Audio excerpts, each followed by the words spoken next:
जब खाना बाइट करते वक्त जिस दांत से आप खाने को बाइट कर रहे हो उस दांत में दर्द हो तो क्या ट्रीटमेंट ऑप्शन होता है, किस डॉक्टर से मिलना चाहिए, कौन सी मेडिसिन लेनी चाहिए। चलिए आज हम इस टॉपिक के बारे में डिस्कस करते हैं। जब आप खाने को बाइट करते हो और बाइट करते वक्त जिस दांत से आप बाइट कर रहे हो उस दांत में दर्द हो तो ये दिखाता है उस दांत में प्रॉब्लम है, इन्फेक्शन है। ऐसा क्यों होता है? तो देखिए, दांत के चारों ओर बोन होता है, सराउंडिंग टूथ स्ट्रक्चर होते हैं, सपोर्टिंग टूथ स्ट्रक्चर होते हैं जिसे हम पेरियोडोंटल लिगामेंट कहते हैं। उनका काम क्या है कि दांत पे जो आप फोर्स लगाते हो उसको एब्जॉर्ब करना, है ना, उनका काम है। लेकिन सोचिए अगर उस बोन में या surrounding tooth structure periodontal ligament में इतनी ताकत ना रहे, इतना कमज़ोर हो जाए कि अगर आप ताकत जो खाना बाइट करते वक्त जो ताकत लगा रहे हो, जो फोर्स लगा रहे हो, वो टॉलरेट ना कर पाए तो क्या होगा? आपको दर्द होने लगता है, दर्द शुरू हो जाता है उस दांत में। यही लॉजिक यहाँ पे है कि बोन और सराउंडिंग टूथ स्ट्रक्चर में ये कैपेसिटी होती है कि जो खाना बाइट करते वक्त आप फोर्स लगाते हो उसको टॉलरेट कर रहे हैं। लेकिन अगर उस बोन में और सराउंडिंग टूथ स्ट्रक्चर में इन्फेक्शन हो जाए, कमज़ोर हो जाए और उसके बाद आप बाइट करते हो और वो टॉलरेट ना कर पाए, इस वजह से आपको दर्द शुरू हो जाता है। इस प्रॉब्लम को हम कहते हैं एपाइकल पेरियोडोंटाइटिस। समझ गए? अब हम आते हैं कि अगर ऐसी समस्या हो तो क्या ट्रीटमेंट करना चाहिए, किस डॉक्टर से मिलना चाहिए। तो ऐसी समस्या है तो आपको रूट कैनाल स्पेशलिस्ट एंडोडोंटिस्ट से मिलना चाहिए। ट्रीटमेंट ऑप्शन क्या होगा? तो देखिए, अगर बाइट करते वक्त दर्द सीवियर हो और दवा खाने पे भी आराम नहीं हो, दर्द का दवा खाने पे, तो ये दिखाता है कि उस दांत में रूट कैनाल ट्रीटमेंट की आवश्यकता है। लेकिन अगर बाइट करते वक्त दर्द माइल्ड हो, थोड़ा हल्का हो और आराम मिल जाता हो, अगर बाइट करना बंद कर देते हो तो आराम मिल जाता हो, दवा खाने पे आराम मिल जाता हो, तो ये दिखाता है कि माइल्ड इन्फेक्शन है। तो ऐसे केस में क्या करते हैं कि जिस दांत में दर्द हो रहा है उसके चारों ओर क्लीन करते हैं उस एरिया को। कैसे? तो डेंटल स्केलिंग से या डिप क्यूरेटास से। ये दो तरीके होते हैं डिप क्लीनिंग का। क्यूरेटास डिप क्लीनिंग का तरीका है और डेंटल स्केलिंग सुपरफिशियल क्लीनिंग का तरीका है। इन दोनों का यूज़ करके हम उस एरिया को क्लीन करते हैं। समझ गए? अब उसके बाद अगर डॉक्टर को लगे तो डॉक्टर एंटीबायोटिक भी दे सकते हैं। अगर लगे तो, अगर इसके बाद भी उस दांत में आराम नहीं है, माइल्ड दांत, अगर मान लिया दर्द हो रहा है माइल्ड हल्का फुल्का, लेकिन अगर क्लीनिंग के बाद भी और एंटीबायोटिक लेने के बाद भी उस दांत में आराम नहीं है तो फिर फाइनल ट्रीटमेंट इसका भी रूट कैनाल ट्रीटमेंट होगा। और रूट कैनाल ट्रीटमेंट के बाद हम कैप लगाएंगे। समझ गए? रूट कैनाल स्पेशलिस्ट एंडोडोंटिस्ट से करवाना चाहिए और जो क्लीनिंग होती है वो आपको पेरियोडोंटिस्ट से करवाना चाहिए, जो कम स्पेशलिस्ट होते हैं। समझ गए? इसके बाद हम आते हैं कि अगर बाइट करते वक्त दांत में दर्द हो और रूट कैनाल ट्रीटमेंट की आवश्यकता हो तो कैसे करेंगे।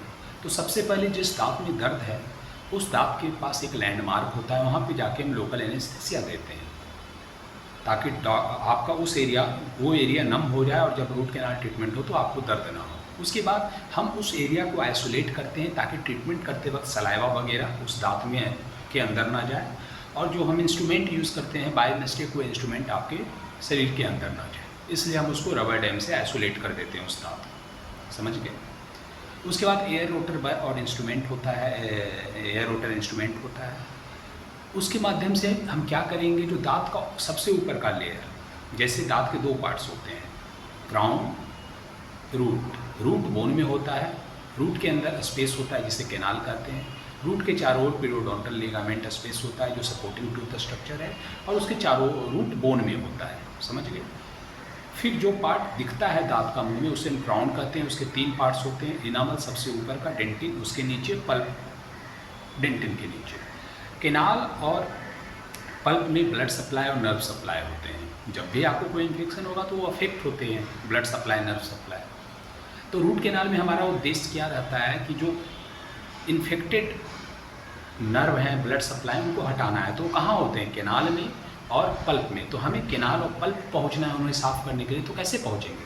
पल्प होता है डेंटिन के नीचे, डेंटिन होता है इनामल के नीचे। तो जब हम इनामल डेंटिन को कट करेंगे तभी तो पल्प में पहुंचेंगे। इसलिए एयर रोटर बर का यूज़ करके हम इनामल को कट करेंगे, उसके बाद डेंटिन को कट करेंगे, फिर पल्प में पहुँचेंगे। अब जब पल्प में पहुँच गए तो उसे हम एक्सेस ओपनिंग करते हैं, उस ओपनिंग को। तो अब हमें दांत के अंदर जाके क्लीन करना है, तो उसके लिए एक फाइल होता है जिसे एंडोडोंटिक फाइल कहते हैं। वो हैंड फाइल भी हो सकते हैं, रोटरी फाइल भी होता है। उसका यूज करके हम दांत के अंदर रूट अपेक्स तक जाते हैं। कैसे? ओपनिंग के माध्यम से पल्प में जाएंगे, पल्प के माध्यम से केनाल में जाएंगे, केनाल के माध्यम से रूट अपेक्स तक जाएंगे और पूरे अच्छे से क्लीन करेंगे infected blood, nerve supply, blood supply और जो भी बैक्टीरिया वगैरह है सबको क्लीन करेंगे।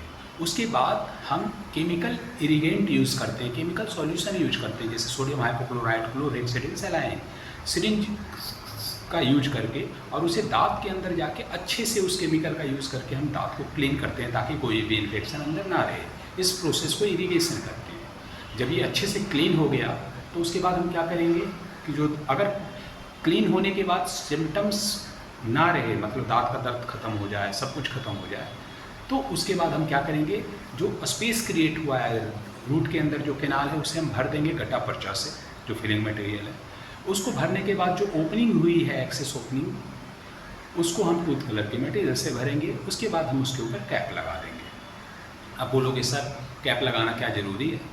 देखिए, कैप ही एक ऐसा मटेरियल है जो लीकेज को 100% रोकता है। बाकी कोई भी टूथ कलर फिलिंग मटेरियल 100% नहीं रोकती। अगर नहीं लगाओगे तो उस मटेरियल से लीकेज होगा, वो दांत के अंदर जाएगा, वो इन्फेक्शन क्रिएट करेगा। और दूसरी बात, जब आप ब्लड सप्लाई कहीं से हटा देते हो तो न्यूट्रिएंट जाएगा कैसे? जब न्यूट्रिएंट जाएगा नहीं तो दांत कमज़ोर होगा, टूटने का चांस ज़्यादा रहेगा।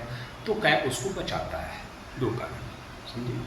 उसके बाद हम आते हैं कि सर कैप कितने प्रकार के होते हैं। तो कैप एक मेटल होता है, मेटल कलर का। दूसरा सिरामिक होता है, जिरकोनिया, जो दांत के कलर का होता है। तीसरा मेटल सिरामिक होता है, नीचे मेटल ऊपर सिरामिक होता है। तो ये 3 प्रकार के कैप होते हैं।